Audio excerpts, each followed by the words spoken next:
saat menjelang malam. Lampah jagat beranjak menyusuri hutan jati. 2 hari 2 malam sowan nampak tilas sejarah menuju Patilasan Eyang Pokang. Salam Rahayu, salam jumpa. Masih bersama saya Cak Gondrong. Kali ini saya berada di Patilasan Eyang Kidir atau Eyang Pokang. Ini patilasannya berada di depan saya. Nah, ini lur. Jadi Patilasan Eyang Kidir berada di Desa Bangunrejo. Di Bangunrejo itu Kecamatan Kedunggalar, Kabupaten Ngawi, Jawa Timur. Nah, keunikannya ini, jadi makam atau patilasannya Eyang Kidir ini dikelilingi oleh aliran Bengawan Solo. Seperti contoh nih, tuh, ini yang sebelah kanan, yang sebelah kiri itu juga Bengawan, jadi melingkar. Di atas itu baru tempatnya di atas.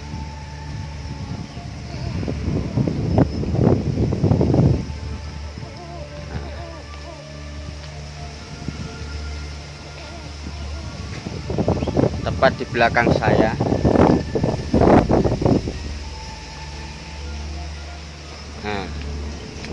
belakang saya ini merupakan makom atau Patilasan Eyang Kidir. Pengen lebih jelasnya, nah, ini saya sambil nunggu jupel di sini. Ntar juga bisa sambil cari-cari informasi siapa sih Eyang Kidir. Nah, ntar bisa saya tanyakan ke jupel yang ada di sini. Patilasan Eyang Pokang atau Eyang Kidir, tempat yang terletak di Desa Bangunrejo Kidul, Kabupaten Ngawi, Jawa Timur. Lebih ininya ya, lebih dikenalnya itu kalau di sini sendiri itu patilasan atau makom Eyang Pokang. Di Eyang Pokang itu merupakan, yaitu tadi yang saya bilang, Eyang Kidir merupakan guru sejati dari siapa? Pengen tahu siapa sih Eyang Kidir? Pasti penasaran? Ya, biar Mbak penasaran, ikutin terus perjalanan saya di makom Eyang Kidir.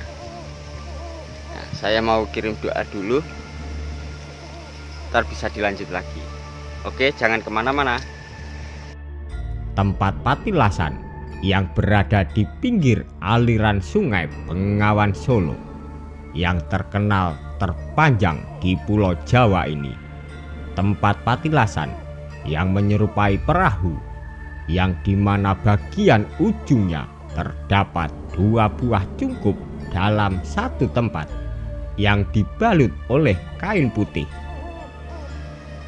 Depan saya itu Bengawan Solo lebih dikenalnya. Tempat ini itu ujungnya ya, itu memang berbentuk seperti kapal. Ya, yang seperti peziarah-peziarah datang itu bilangnya itu ya emang menyerupai kapal atau perahu, tapi besar. Entah itu secara simbolik atau apa, pasti adalah ininya.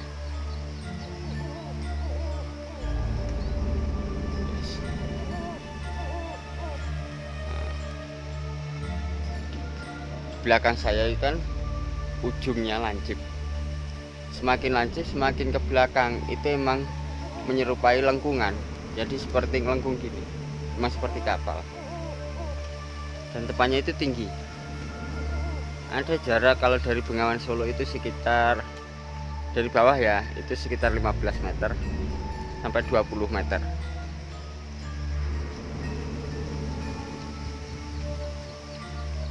Ini tempatnya, di ada 2 lapis.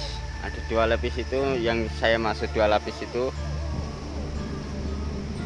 bangunan di luar, ya kan, yang terbuat dari kayu jati. Terus dalamnya lagi ada kotak, 1 kotak lagi. Jadi terdapat 2. Yang bagian luar itu dilingkari sama kain putih, yang bagian dalam sama terbungkus kain putih juga. Karena emang siapapun di sini itu emang nggak boleh masuk, ya cukup di luar aja. Kalau berdoa di sini, ini emang udah ada tempat itu. Emang kalau kita mengirim doa atau apa itu di sini tempatnya. Jadi emang nggak boleh masuk ke dalam. Emang disakralkan tempat ini. Nah, selain tempat ini, di atas yang saya lewat sebelah sini itu, sebelah kanan terdapat sebuah, kalau itu makam itu merupakan panembahan Gendingan dan keluarga yang Pademangan Gendingan tadi. Itu ada anak, cucu, terus dari istrinya itu ada di atas. Itu merupakan makam yang tua juga di sini. Kalau itu makam. Kalau yang di belakang saya itu yang merupakan patilasan Eyang Kidir itu makom. Jadi itu perbedaan antara makam dan makom.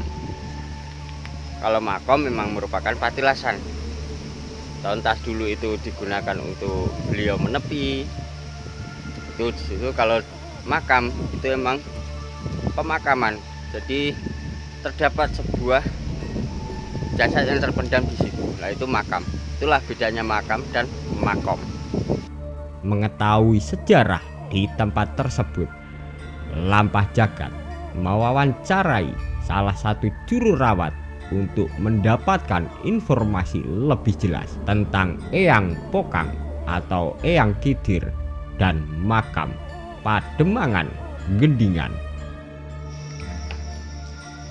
Selamat malam, salam jumpa, masih bertemu bersama saya Cak Gondrong dalam acara Lampah Jagat. Malam ini saya masih di patilasan makam Eyang Kidir atau dikenal juga dengan sebutan Eyang Pokang. Nah, tempatnya berada di mana? Ya, seperti yang siang tadi saya jelaskan, tempatnya ada di Bangunrejo Kidul. Itu kecamatannya Kedunggalar, Kabupaten Ngawi, Jawa Timur. Nah, ini saya alhamdulillah berjumpa bersama Jupe di sini. Bapak siapa? Nah, ini Bapak Radi. Tapi mohon maaf ya pemirsa, kenapa harus muka saya sendiri? Ya cukup dengar suaranya aja, karena ini suatu permintaan lah. Nah, ini gini tadi, jadi saya yang mewakili semua pemirsa Lampah Jagat.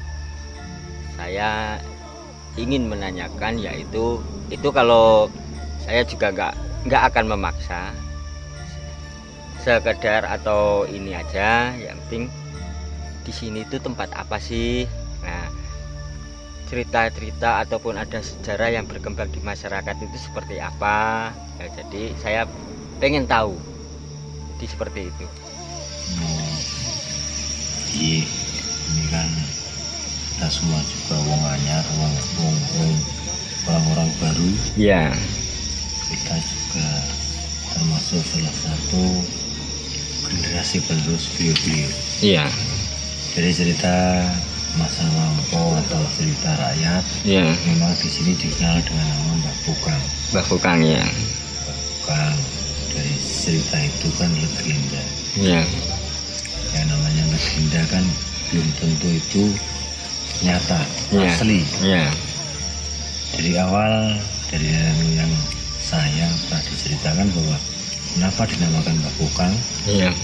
Itu satu cerita bahwa di sini dulu pernah disinggahi seorang ulama besar yang perjalanan beliau adalah siaragan dari mulai tanah Jawa. Dan kenapa dikatakan Mbah Pokang, ketika beliau berlayar menyusuri Bengawan Solo, beliau berhenti di sebuah tempat, di sini tempatnya. Dan ketika beliau itu istirahat, bertemu dengan seekor harimau besar. Yang ketika itu harimau itu menegaskan liurnya terus ditanya sama Mbak ulama tadi, kenapa kok, apa mau makan tubuh saya? Jawaban harimau tidak menjawab, hanya menganggukkan kepala. Tapi dari konon cerita, ulama tadi mengatakan bahwa beliau mau dimakan asalkan disisakan dan dipisah-pisah. Oh, jadi nggak boleh dimangsa, tapi nggak sekali langsung habis. Ya, dipisah-pisah. Makanya ini diurutkan dari cerita nenek moyang saya bahwa di sini kenapa dikatakan Pokang? Iya. Karena di sini ditinggalin bubu karo selakangan. Nah, wong Jawa bubu selakangan, makanya dikatakan Pokang. Pokang, ya. Dan ada yang namanya Gunung Rambut, itu di sebelahnya Menengan. Iya. Itu ada namanya Gunung Rambut, karena di situ dititipi kepala sama rambut. Karena itu mungkin disebut Gunung Rambut itu. Nah, ketika di Tengger kan ada petilasan sama petilasannya dengan sini semua. Itu sama.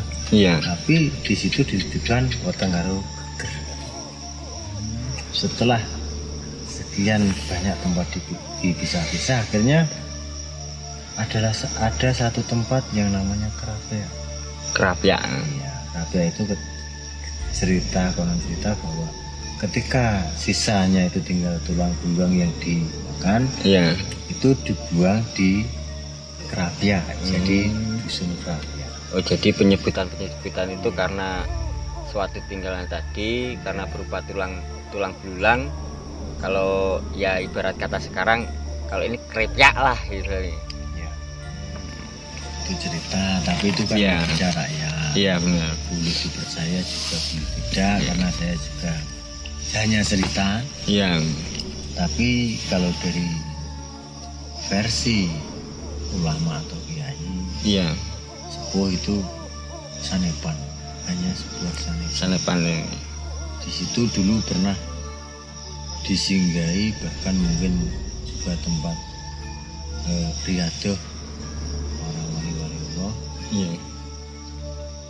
Untuk mencari titik di mana yang ditugaskan para guru.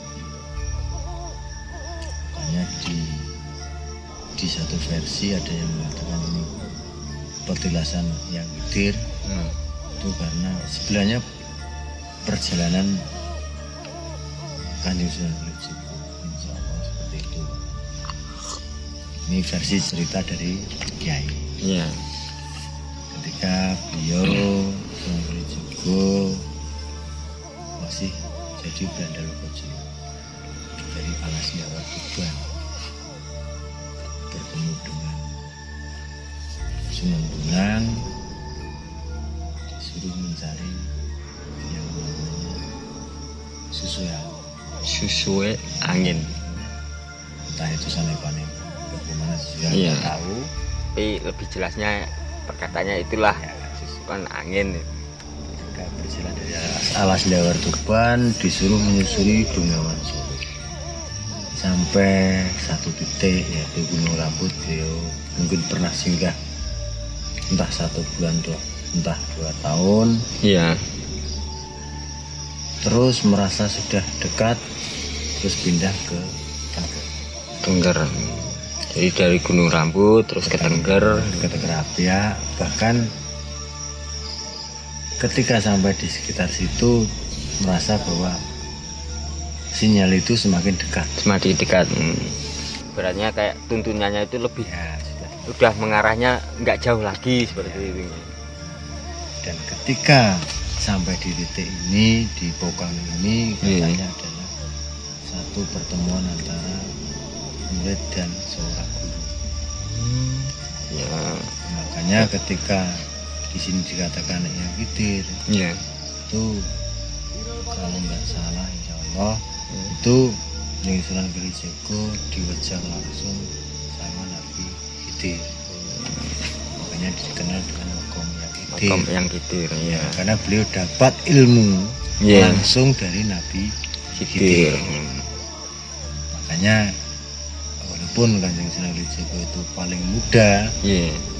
itu beliau termasuk marifatullah tertinggi para wali. Itu dari versi Kiai. Iya. Itu Allahu alam. Iya. Itu hanya semua cerita. Saya hanya menyampaikan yang pernah diceritakan. Ya. Itu hanya sebatas yang saya tahu. Jadi sebenarnya ini perjalanan yang Sunan Kalijaga.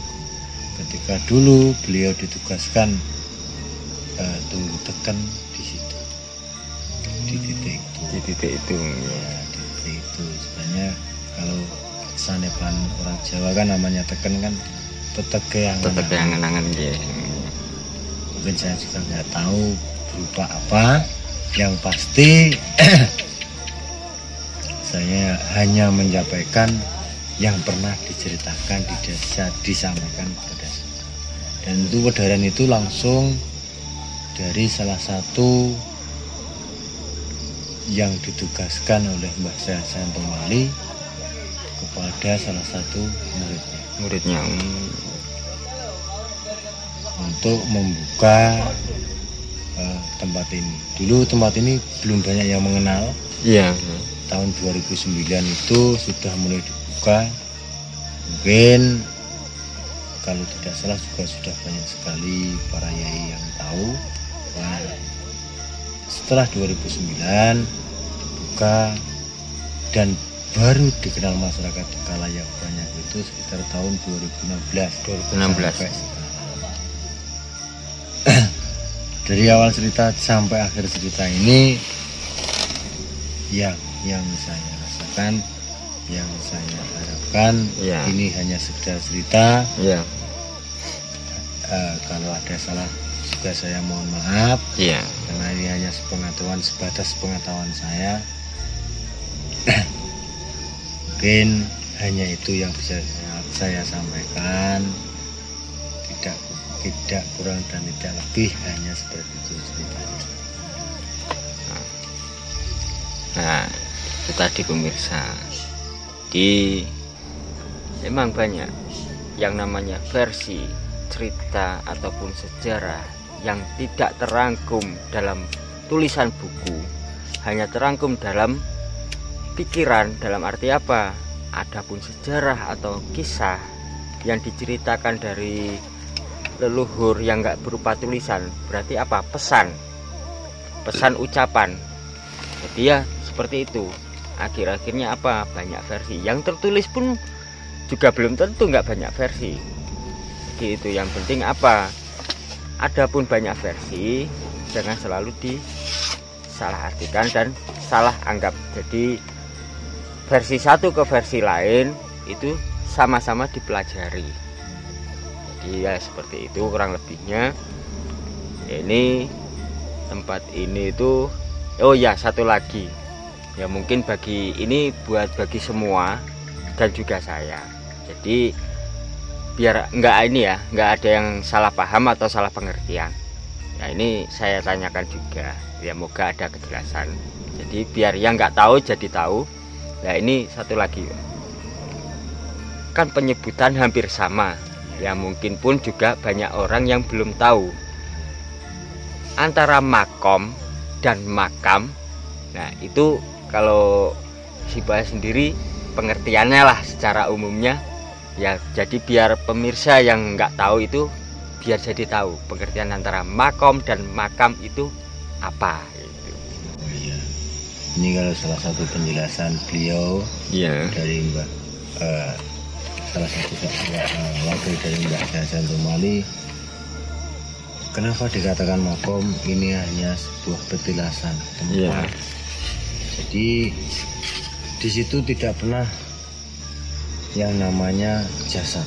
Ya. Kalau makam kan ada jasad, kalau makom itu kan hanya petilasan. Sana ya. Tempat dulu mungkin orang Jawa mengatakan semedi atau topo, di situ tempatnya.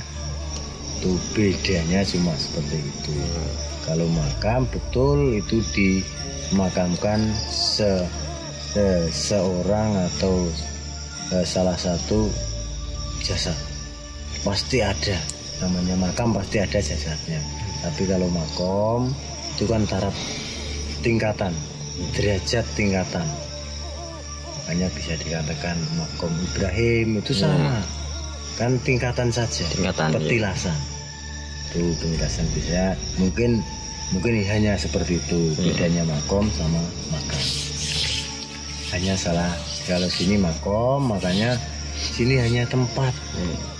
Jangan salah arti, jangan salah tujuan.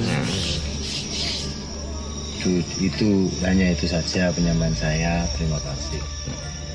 Nah, itu pemirsa. Jadi emang penyebutannya itu hampir sama, makom, makam. Tapi perbedaan yaitu kalau makam itu merupakan suatu patilasan atau pelanggahan leluhur kita dulu untuk menuju sesuatu, yaitu ya mungkin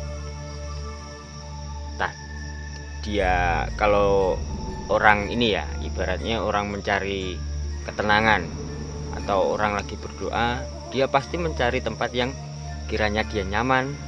Yaitu kalau dia pergi tempat itu menjadi sebuah patilasan.